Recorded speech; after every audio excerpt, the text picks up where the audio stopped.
Chief Salvador Ortega had heard the station's ghost stories since his rookie days. Strange occurrences during the graveyard shift, locked doors swinging open, radios hissing with voices, and clocks freezing at exactly 11:57 p.m. But in his 5 years working there, Ortega had seen nothing unusual. To him, these were nothing more than tall tales designed to scare new recruits. Whenever something odd happened, like misplaced evidence or flickering lights, Ortega found rational explanations. If not, he blamed sloppy officers. In his mind, fear and disorder had no place in the station. Anyone responsible for spreading paranoia earned a quick reprimand. But tonight, Ortega would confront the truth. At exactly 11:57 p.m., Ortega sat in his office, tapping a pen as he glanced at the old wall clock. Outside, the station was quiet. Ruiz handled the front desk, Mendez was in the weapons room logging inventory, and Camacho guarded the 3 detainees, a hooker, a biker who started a bar fight, and a vagrant picked up for loitering. The flickering lights pulled Ortega from his thoughts. "Ruiz, what's going on with the lights?" Ortega asked over the radio. "They just blinked, Chief," Ruiz answered, though his voice was unsteady. "Probably nothing." Before Ortega could reply, a deafening gunshot shattered the silence, echoing through the station. Ortega shot to his feet, grabbing his sidearm. "Who the hell fired? Report!" The officers quickly assembled near the evidence room. Camacho was the only one missing. Ruiz and Mendez stood pale and wide-eyed, their weapons drawn. "It wasn't me," Ruiz stammered, his hand trembling on his pistol. "I didn't fire either," Mendez swore. He popped the magazine from his gun to show all rounds accounted for. The scent of gunpowder lingered, sharp and acrid, but no one could explain where the shot came from.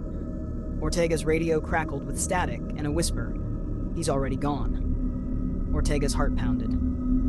"Mendez, weapons room. Ruiz, front desk. I'll check the holding cells."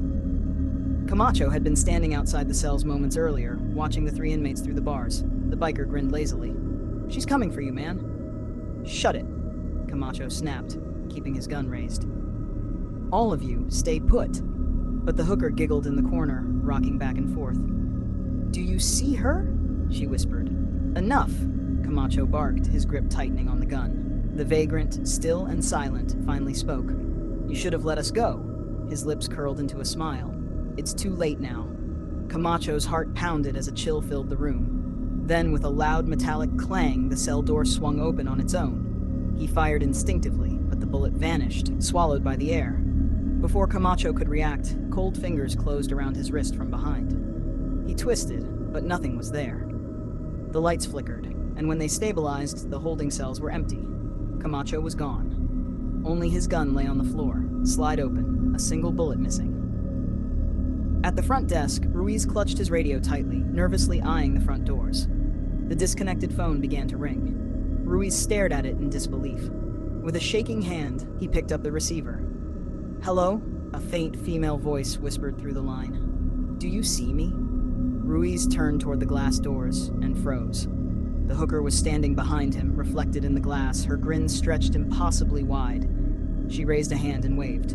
Ruiz scrambled for his weapon, but the lights flickered, and when they came back on, he was gone. Only the phone remained, still ringing on the desk. In the weapons room, Mendez felt the temperature drop as he hurriedly checked the racks.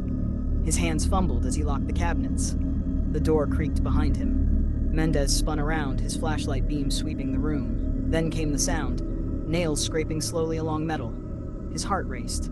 "Mendez to Ortega," he whispered, gripping his gun tightly. "Chief, there's..."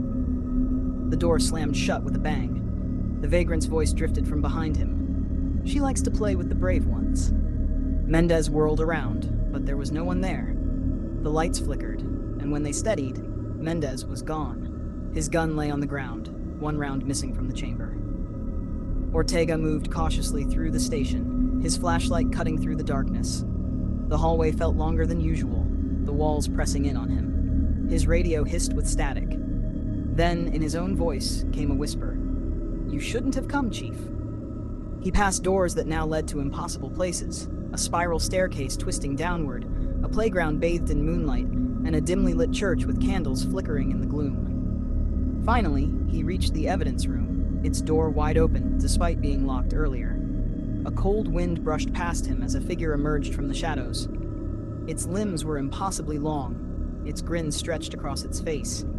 It beckoned to him with a slow, deliberate gesture. "You wanted the truth," it whispered. "Now you have it." Ortega raised his gun, his hands trembling. "Stay back." The figure only smiled wider.